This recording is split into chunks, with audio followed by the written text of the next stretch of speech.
Good afternoon, everybody. Okay.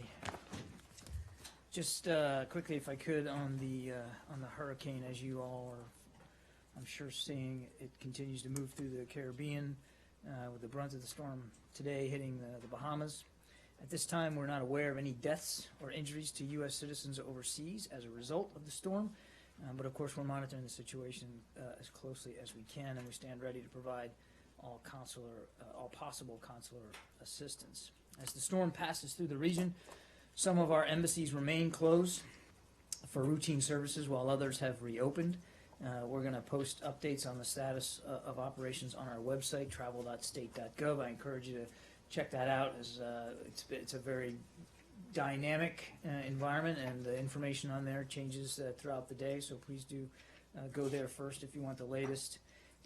I would stress, however, that even if closed for routine services, we have been and will continue to provide emergency consular services to U.S. citizens that are in need, drawing on both embassy staff in the affected countries and support staff here at the department. So we recognize the need to keep our people safe, obviously, and to keep them out of harm's way, but that doesn't mitigate our obligations to U.S. citizens overseas, and we'll do everything we can to staff those needs as best as possible.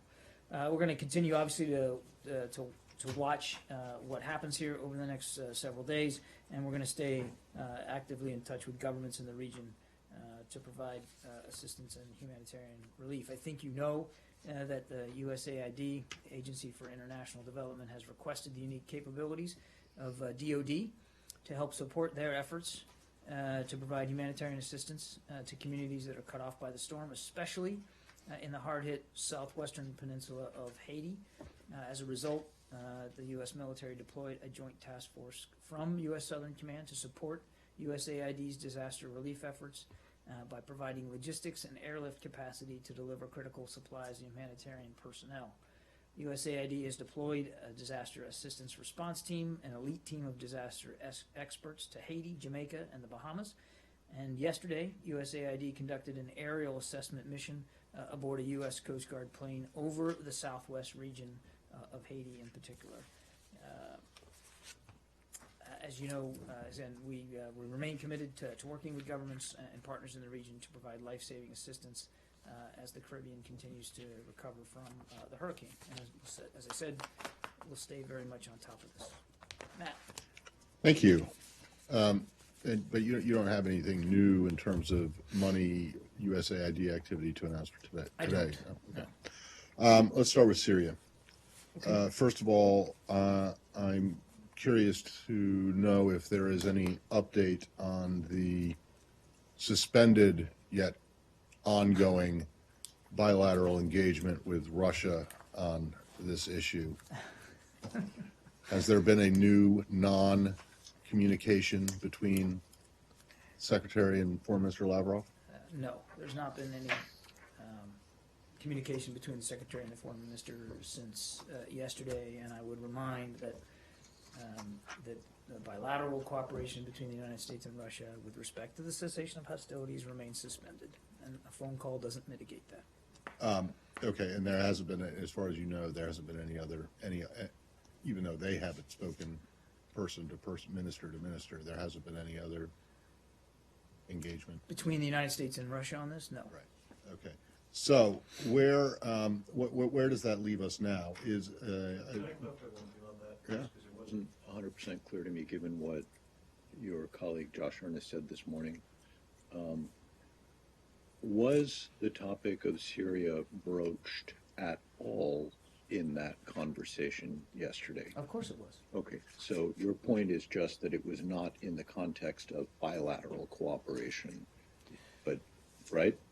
Or, because if it was broached, but you've suspended the bilateral cooperation, then I want to understand kind of how exactly it came up yesterday. Well, again, I think Mark walked you through this. There were three principal topics that they discussed. One was Syria, one was Ukraine, and the other, of course, was DPRK and our work inside the UN to pursue additional sanctions on the regime. The discussion on Syria focused on two things principally. One was the situation in Aleppo and the Secretary's obvious and deep concern about the continued siege there, and also about the potential to continue multilateral efforts to discuss the way ahead. And that's basically it.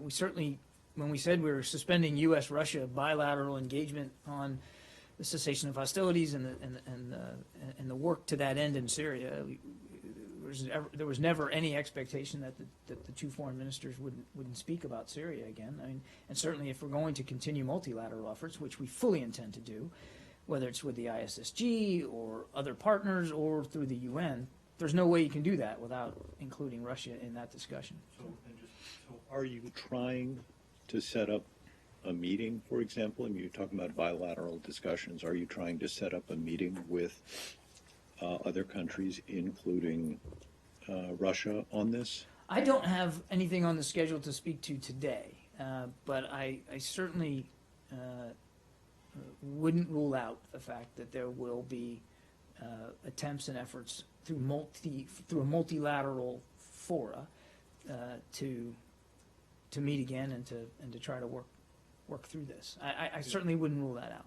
And just one other one. Given the failure of the previous efforts, and given the main thing that you guys argued was that the carrot or the leverage you had was Russia's eagerness for intelligence sharing, cooperation, etc., the JIC, what makes you think they're going to be any more likely to work to halt or reduce the violence in a multilateral context absent those incentives than they were when they had the incentives on the table? We don't know. We don't know. That's a call for them to make. If they're interested or willing in participating in a multilateral discussion or not. But speaking for Secretary Kerry, I can tell you that he fully intends to use multilateral efforts available to him, whether it's the ISSG or the UN or something separate and distinct. You know, Tom Shannon was in Berlin at the invitation of the German government just yesterday to smaller but still multilateral discussion about Syria.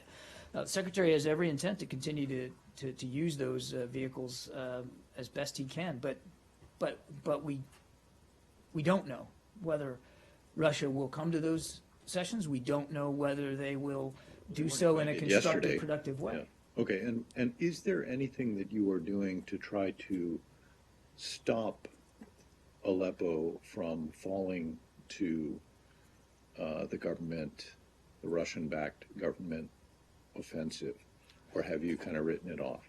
Nobody's writing off Aleppo. I think everybody's deeply troubled and concerned about what appears to be a very continued, concerted, and increased effort by the regime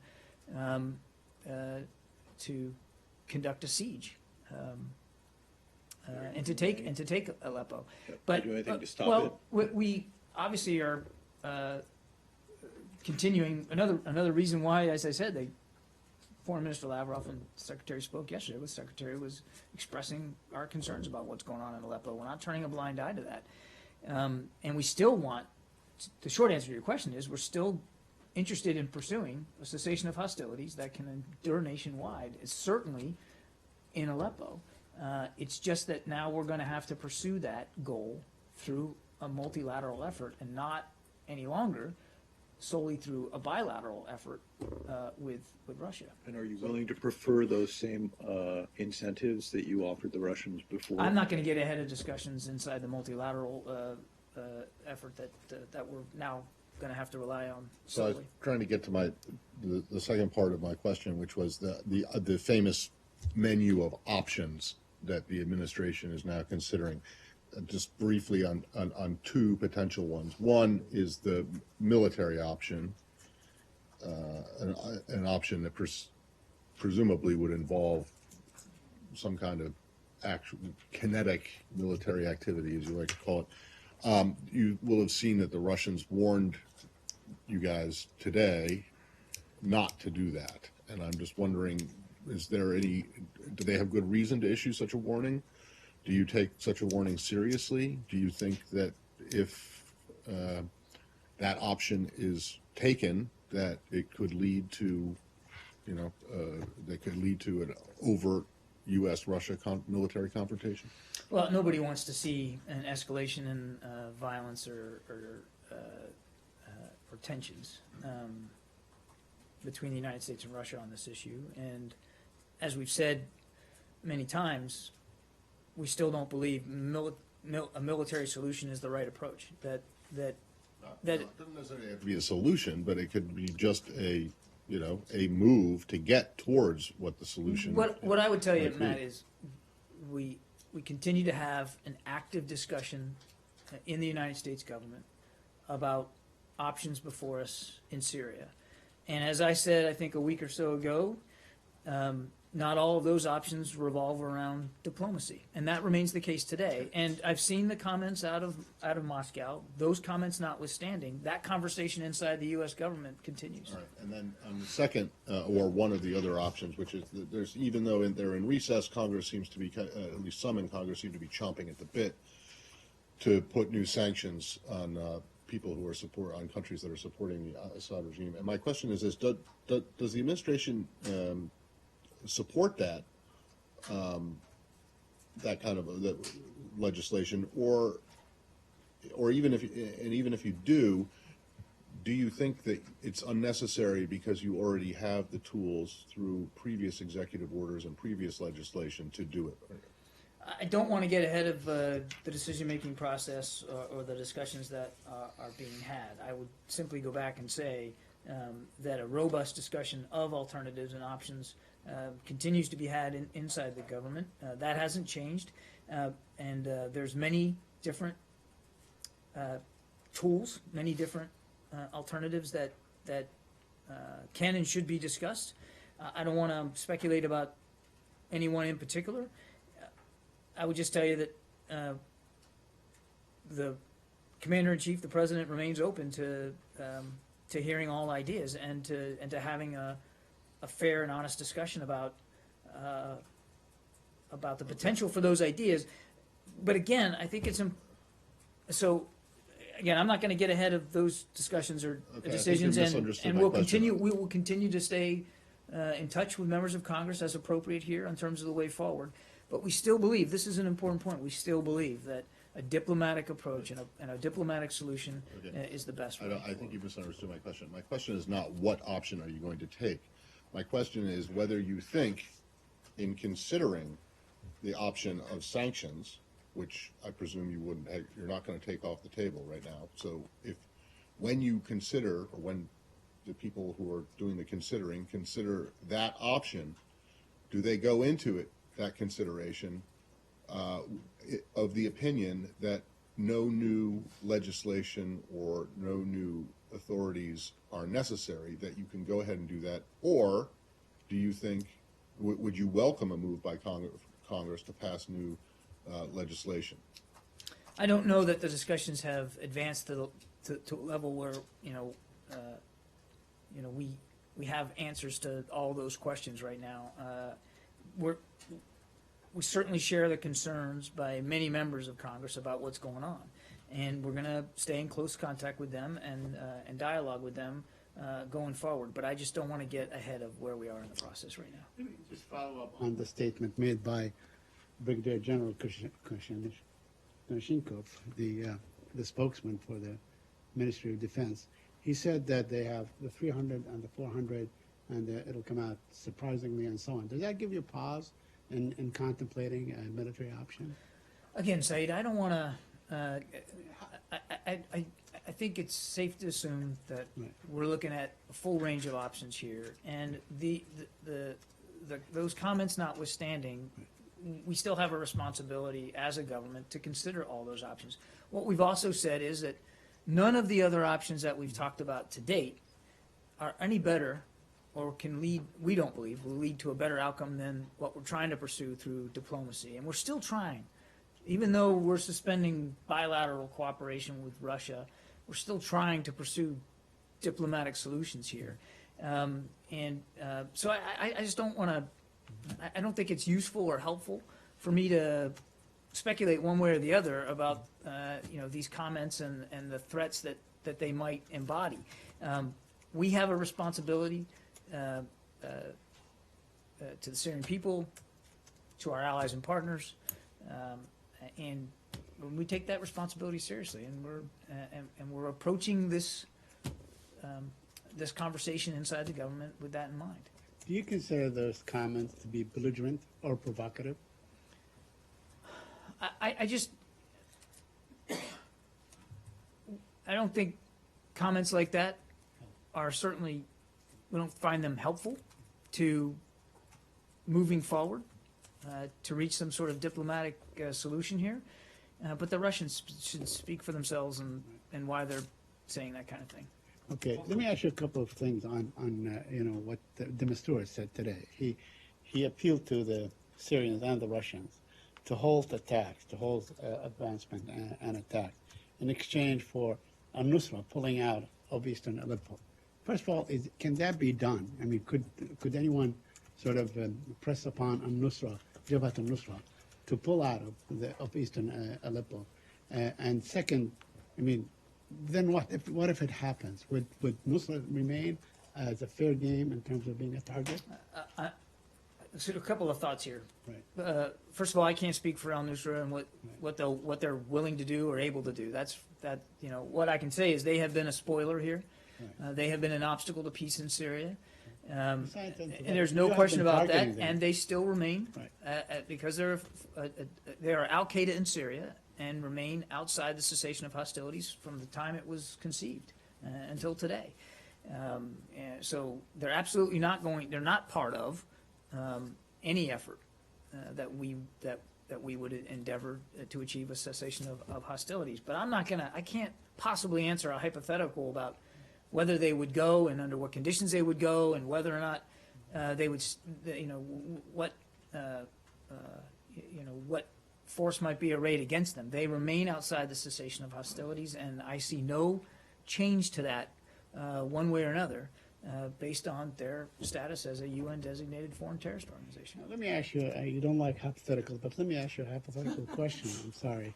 It's okay. They're easy to answer. In the event that, a strike is decided upon, and you take out certain, let's say, runways or military facilities and so on, it would be just a punishment, or would it be, a la Desert Fox back in 1998 in Iraq, or would it be something that is sustained to basically, like Libya, to overthrow the regime? Saeed, you're well ahead of any decisions, at least that have been made to date here on the U.S. side.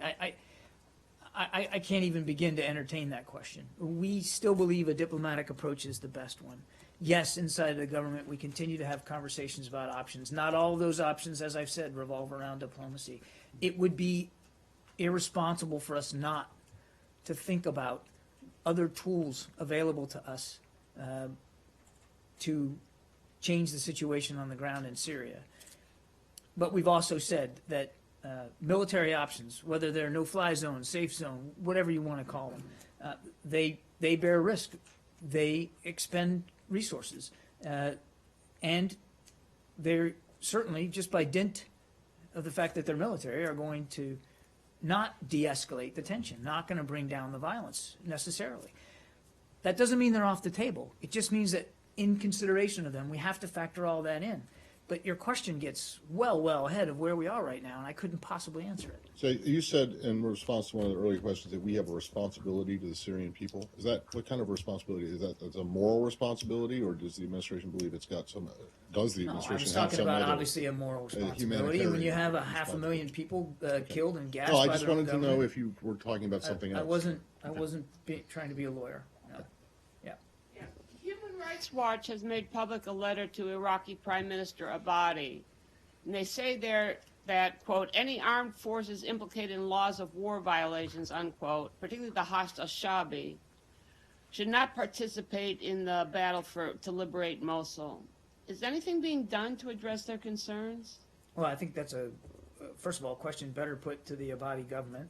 And I don't want to speak for Prime Minister Abadi, but I think it's fair to go back and talk about what he has said, and how we have publicly supported what he said, that these popular militia units, these popular mobilization forces, excuse me, they have been useful in helping expel Daesh from areas of Iraq, and they will continue to be useful. But we've long said that they need to be part of Iraqi organizational command structure, and they have been, to a degree that satisfies Prime Minister Abadi, because this is his country. And we fully expect that they will have a role to play going forward. Now, I think he's also said, he's been very clear about what role they won't play in terms of Mosul. But I don't want to get ahead of campaign planning here. In terms of the role they're playing, is it that they're not going to enter Mosul, but might be in? Again, I'm not going to. The Mosul campaign plan is an Iraqi campaign plan, and Prime Minister Abadi and the Iraqi government should speak to how they're going to implement that campaign plan. It's theirs. I'm not certainly. You know, I don't like talking about military operations, and I certainly don't like to talk about future military operations. They have the PMF have played a role in Iraq. I suspect that they will continue to play a role. Exactly what that role is going forward in Mosul is not for me to say. It's for Prime Minister Abadi to describe. Maybe I can formulate the question more State Department-like. You could try. You'll I- probably get the same answer, but go ahead. Have you raised with the Abadi government the problem of these abuses that the Hashd al-Shabi have committed and preventing them in the future? We have. The short answer is yes, but that doesn't mean that our hand was forced to do it. Prime Minister Abadi himself has expressed deep concerns about reports and allegations of violations of human rights in the conduct of operations in Iraq. In fact, I think this report was referring to allegations revolving around the operations in Fallujah. And the Prime Minister has talked about those exact allegations, and they have launched an investigation, and they've been very honest and open about that. So, of course, we've discussed it with the Prime Minister and his government, but it's not like we had to bring it up. I mean, he was aware of these allegations on his own and launched an investigation on his own. Yeah. Can you move back to Syria? And sorry, this is from a little bit earlier in the week, and so I apologize if it's already been addressed, but I was wondering if you had a response to the Russian government putting blame on the U.S. For the shelling of the Russian embassy in Damascus. I don't know if it's been addressed or not, but there's no truth to it. Okay? Go ahead. India. Thank you, sir. Two questions. One, a team of Pakistani officials have been going around town defending that Pakistan is not behind attacks in India, and also on nuclear issues, and among other things. It's a kind of propaganda against each other countries, I would say. And they had yesterday at Atlantic, today at the Stimson Center, and among others. My question is here that in recent days, starting actually going back to General Musharraf, when he said that Pakistan's nuclear bomb is not a wedding gift, but it will be used against India. Now, same other officials after him are repeating the same thing, that nuclear bomb we will use the nuclear bomb against India. My question here is one, if Pakistan nuclear bomb is safe from the terrorists, because those terrorists are also talking the same language and attacking India. And second, there is a issue now, what they are saying, core issue is only Kashmir, but nothing. My question is, which Kashmir are we talking about? Kashmir in India, Kashmir occupied by Pakistan, or Kashmir occupied by China? All right, well, on the first one, I think we've said before, we're confident that that Pakistan has the security controls they need to have in place on their arsenal, and I let them speak to that more specifically. I wouldn't get into that. And on the Kashmir issue, our position has not changed. We want this to be worked out between both sides, the issue of Kashmir. And generally speaking, I mean, we obviously want to see the tensions that exist right now be brought down, and for dialogue to take its place, meaningful dialogue to try to address these issues bilaterally between the countries. Okay? Yeah. One more, I'm sorry. One more, you said two. Sorry. There is a bill going on in the U.S. Congress and also petition online that U.S. should declare Pakistan a terrorist state because it had also happened during President Clinton in the 90s, same thing in the Congress. So if there is this bill because of these ongoing terrorist activities and all those, so if you are aware of this, or would you support this? I'm not seeing anything specifically about such a bill, and obviously I'm not going to comment on whatever pending legislation may be coming in that regard. What I would say is common threat, common challenge in the region, and we're going to continue to work with Pakistan, with Afghanistan, and the Secretary, just came back from Brussels and the Afghanistan conference in Brussels. We're going to continue to work with, and obviously it's a threat to the Indian people as well. So we're going to continue to work with the governments in the region to try to address these common threats and challenges. And we've always said that more can be done about the safe havens, and we're going to again try to work as cooperatively as we can to that end. Can I just make a personal comment? That is, as far as this conflict between India and Pakistan, my view personal for the last 25, 30 years, that there is a sharp, open in both countries by the politicians in India and by the military in Pakistan. They do not want to resolve and solve this issue because they have sent their children overseas, UK, US, and other. So they don't worry about their children or family will be killed, and they want to let the innocent people get killed in both countries. Well, Goyal, I don't have your long history with the region. I didn't grow up there, so I'm not gonna. I mean, I respect that that's your view, but I would respectfully, and I mean respectfully, offer a different one from our perspective. There have been Indian children and Pakistani children and Afghan children that have been maimed and murdered at the hands of terrorists for many, many years. Not just the last 15, but going well before that. But let's just talk about the last 15 years. There's a heck of a lot of women without soldier husbands anymore, and widowers without wives anymore. The killing has gone on for long enough, and I just absolutely disagree. I fundamentally, with all respect to you, disagree that leaders in those countries don't care because they're sending their children outside the country. Maybe some of them do. They want them to get educations outside the country. That's not unusual.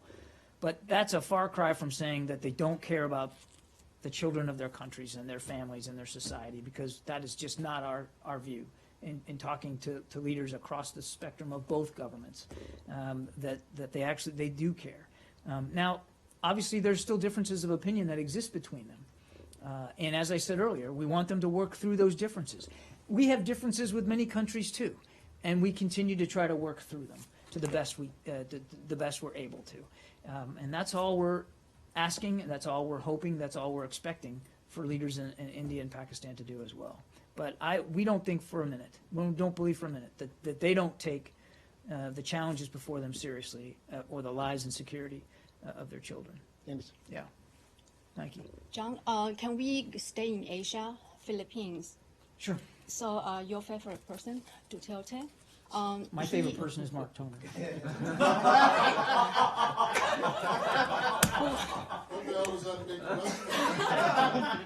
My least favorite. You should never, never, never admit to who your favorites are. One of. Sorry, I'm sorry. It's funny though. It was funny.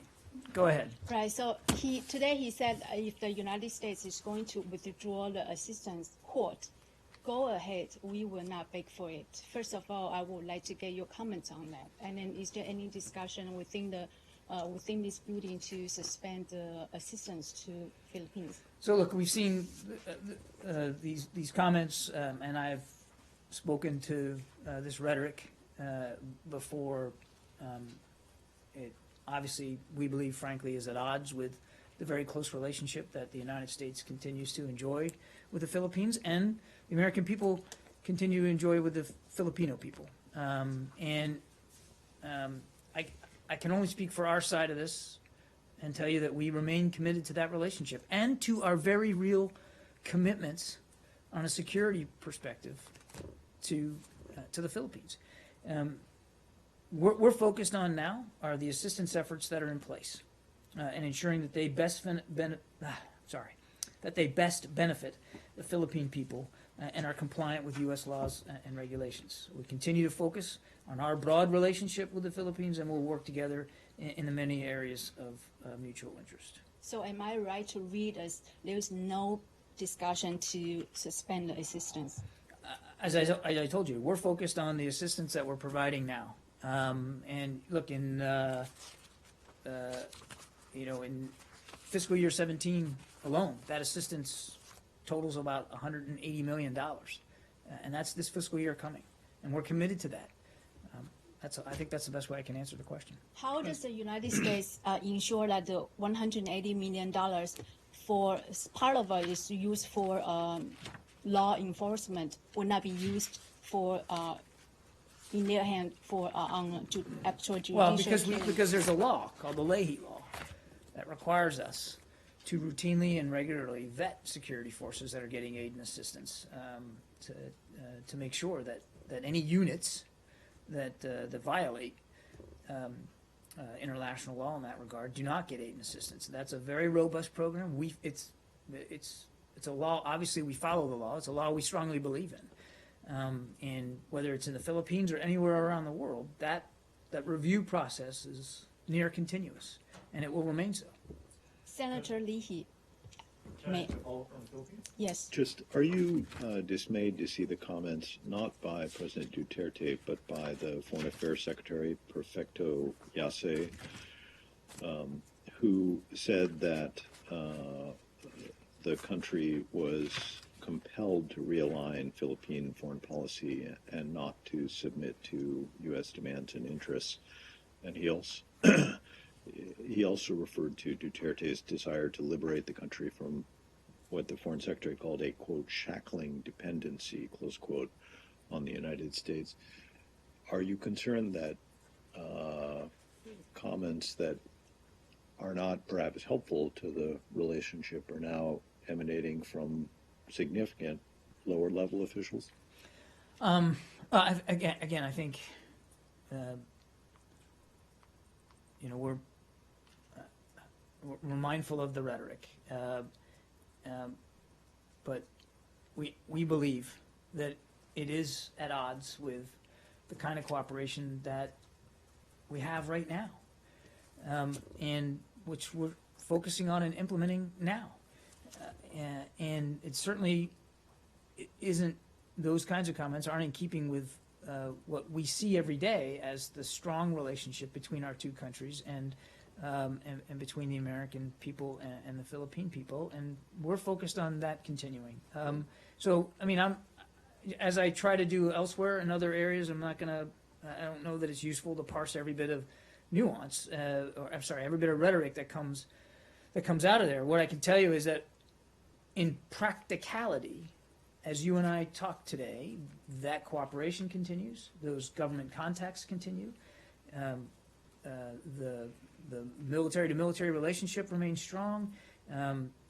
Tangibly speaking, every indication that we get is that the Philippine side is committed to the relationship as well. Yeah, it wasn't so long ago, though.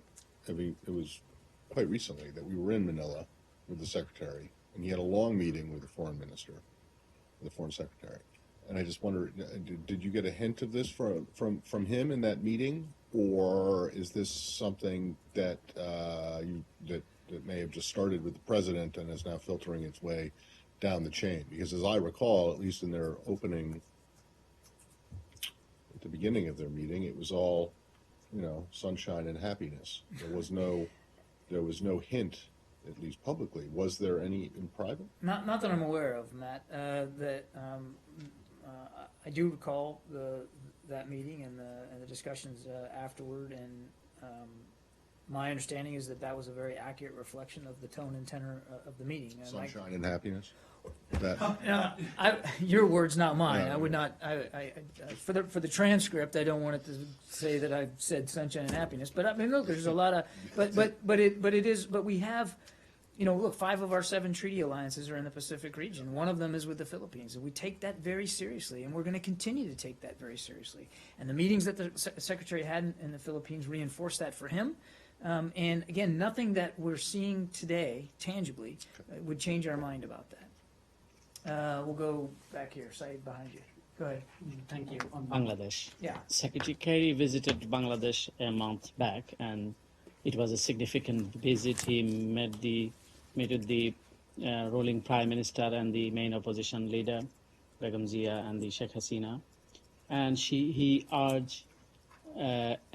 offered assistance for rescue Bangladesh from the international terrorist threat, and he urged government to back to democracy as to uphold the democratic values and human rights as Bangladesh is running by the unelected government. So what action has been taken from the Bangladesh government side to rescue Bangladesh from the international terrorist threat and to back to democracy and ensure voting rights of Bangladesh people?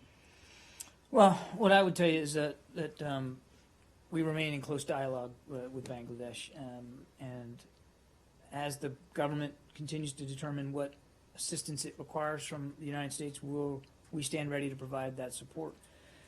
Just earlier this year, the 5th U.S.-Bangladesh Partnership Dialogue, at the 5th U.S.-Bangladesh Partnership Dialogue, we announced Bangladesh's participation in the U.S. Counterterrorism Partnership Fund, which will enable Bangladesh and the United States to expand our bilateral counterterrorism partnership and support programs to advance collaboration. Additionally, we support the Global Community Engagement and Resilience Fund, of which Bangladesh is a pilot country. This funding will support grassroots projects to strengthen communities' resilience to violent extremism. We're also working with Bangladesh police on community policing projects to increase economic opportunities for vulnerable youth and to help community leaders on conflict mitigation. So in addition to critical programs like this, we've continued cooperation with the government of Bangladesh on other important programs such as Feed the Future, Global Health, and the Global Climate Change Presidential Initiative. So there's a lot of work being done bilaterally between the United States and Bangladesh, and we look forward to seeing that continue. Yeah. I was just wondering if you had a readout between Deputy Secretary Blinken and South Korean Deputy National Security Cho Tae-yong's meeting this morning. I think I do, but I have to find it in the book. moving from South Asia to East Asia. Well, when you have this many tabs.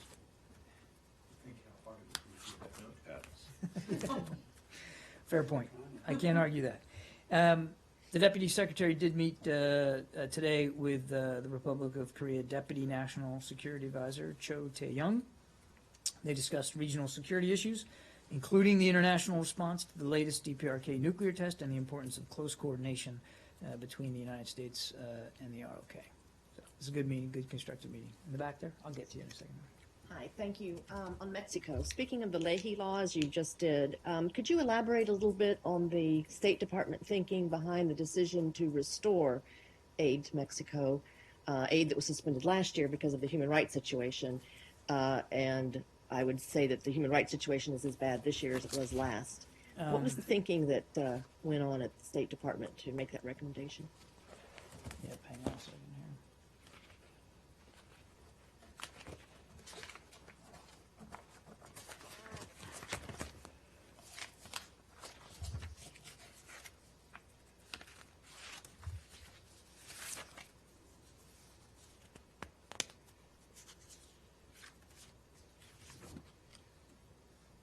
Actually, you know what? No tag. I think I'm gonna have to take that question. Hang on.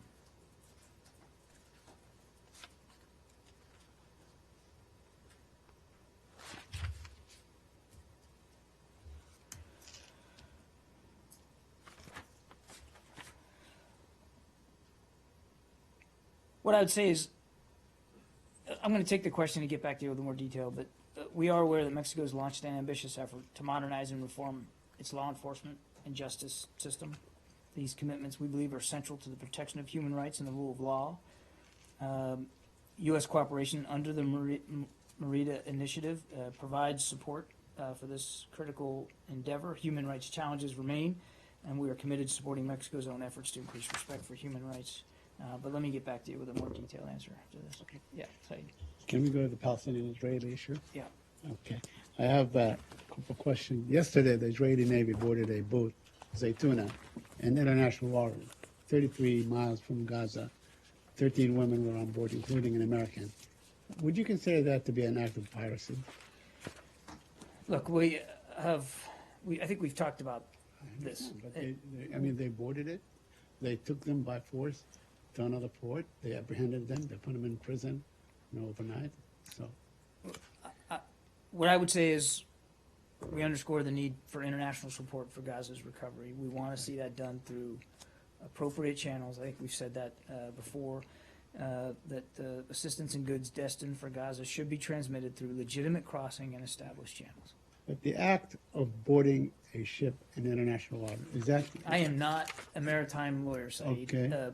What we said is, we understand the pressing needs in Gaza. We want to see that aid delivered through legitimate Okay. channels. Let me just follow up with the statement that you guys made yesterday, which was very strong, and in fact, in which you rebuked the settlement activities and so on, but it also drew an indignant response by the Israeli Minister of Justice, Ayelet Shaked, and she suggested that you should not be saying this, you should be focusing on what's happening in Syria, and then she concluded by saying, I think we need to build in Judea and Samaria, unquote. And so on. I wonder if you would comment on that. Again, I don't think it's useful from the podium to get into a running debate here. I think you're right. Our statement was very strong. It was very specific. We stand by that statement. And any assertion that we aren't paying enough attention to Syria simply flies in the face of the facts. As we spent I don't know how much time in the briefing today and every other day talking about Syria. So I think while we obviously aren't happy about the situation in that country, you can bet that the Secretary remains very, very focused on it. But I think I'm going to let our statement from yesterday stand. Are you aware of any official government-to-government response from Israel I'm about not. this on the statement? I'm not. Other than the public statements that came. Yeah, as a no, result. but I mean that you're not aware of Dan Shapiro got No. called into the foreign ministry. Listen, there's one sentence in the statement that I want to ask you about. It's towards the end of it. It says, proceeding with this new settlement is another step towards cementing a one-state reality of perpetual occupation that is fundamentally inconsistent with Israel's future as a Jewish and democratic state. You said it's another step toward this.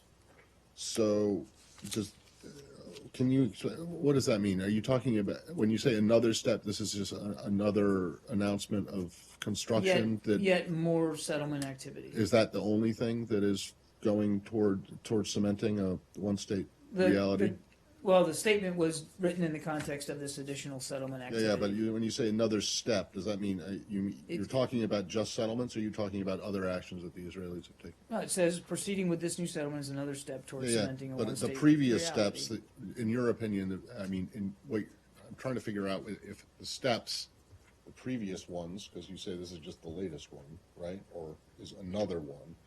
So before this, is it all settlement activity, or are there other actions that the Israeli government has taken that also? I think in the believe context also- of this statement, we're referring to settlement activity, but clearly, as we've said many times, what we need to see is leadership across the board moving towards a two-state solution and taken in its totality, which is more than just settlement activity, we haven't seen that sort of leadership exuded to get us to a two-state solution. but- But the statement was written to refer to previous settlement activity. Okay, now, so do you believe then that the Israelis in doing this, let me start by saying, when you use the word cementing, people don't cement things by accident, right? It's an intentional act. So is it your belief, does the administration believe that the Israeli government is just flat out either lying or doesn't care about its stated commitment to a two-state solution, and is in fact, while saying publicly that that's what they want, actually actively taking steps to cement a one-state solution? I think, Matt, I'm going to let the statement speak for itself, and Well, you would agree, and- though, that the verb, that the word cementing, the gerund, cementing, from cement, right, is not something that happens by accident. It's not something, it's an intention, it's doing something. well, clearly intentional. this settlement So do you activity is bel- intentional. Right, exactly. Okay, And, so I mean, we you wouldn't have think- written the statement the way we did if, Okay, I'm seriously just asking it, do you think that the government of Israel right now is intentionally moving to create a one-state solution, one-state reality? I would say that it's hard to derive from the activity that we are seeing, in particular the settlement activity, that this activity is at all consistent with the statements and the assertions that they support a two-state solution. It's also, as the statement says, fundamentally inconsistent with Israel's future as a Jewish and democratic state. That it is obviously Right. moving the country more towards a So- one-state reality. Right, okay. So this administration thinks that the current Israeli government wants a perpetual occupation and does not want Israel in the future to be a Jewish and democratic state. Is that correct? I don't know if I understood That correctly. the We obviously that the want to US see. Is it correct then, judging from the sentence, that the U.S., the Obama administration believes that the current government of Israel wants a perpetual occupation and a one-state reality that is not Jewish, or not Jewish and at the same time democratic? What we're saying is that their activities, their actions to date, specifically when we're talking about settlement activity, flies in the face of stated assertions that they are serious about a two-state solution. Right, I I got that. can't- I understand. can't speak Well, for but what there is, but they do you think that they're want. doing that because what they want is an undemocratic Jewish state that perpetually occupies Palestinian? All I can go by is what they've said they want, and they say they want a two-state solution. What we're saying is that this kind of activity is actually moving them in the other direction. It Yes, flies but- in the face of those comments. I But when- can't speak for. Yeah, but when you say cementing, that means they're actively trying to do it. And I'm just wondering if you think that the Israeli government doesn't see its future as being Jewish and democratic at the same time. And does the administration believe that the Israeli government wants to perpetually occupy land that is right now claimed by the Palestinians? We can only go by their assertions. Their assertions are that they So is that- want a two-state solution, but their actions are going in the other direction. They're And- right. opposite to that goal. But do you think that they're doing that intentionally? I'm trying to get at what you. I'm not able to characterize their wants and their desires. What I can tell you is, we evaluate and characterize by actions, and those actions are not in keeping with the words, with their stated desires. I've got to get Would the going. United States support equal rights for the Palestinians? I'm sorry? In a would the United States support equal rights for the Palestinians in a one-state situation? I'm not going to get into a hypothetical situation and say what we continue to support is a two-state solution. Quick one. Unfortunately, an American woman died in Ethiopia, I believe on Tuesday, when her car was hit by rocks thrown apparently by protesters.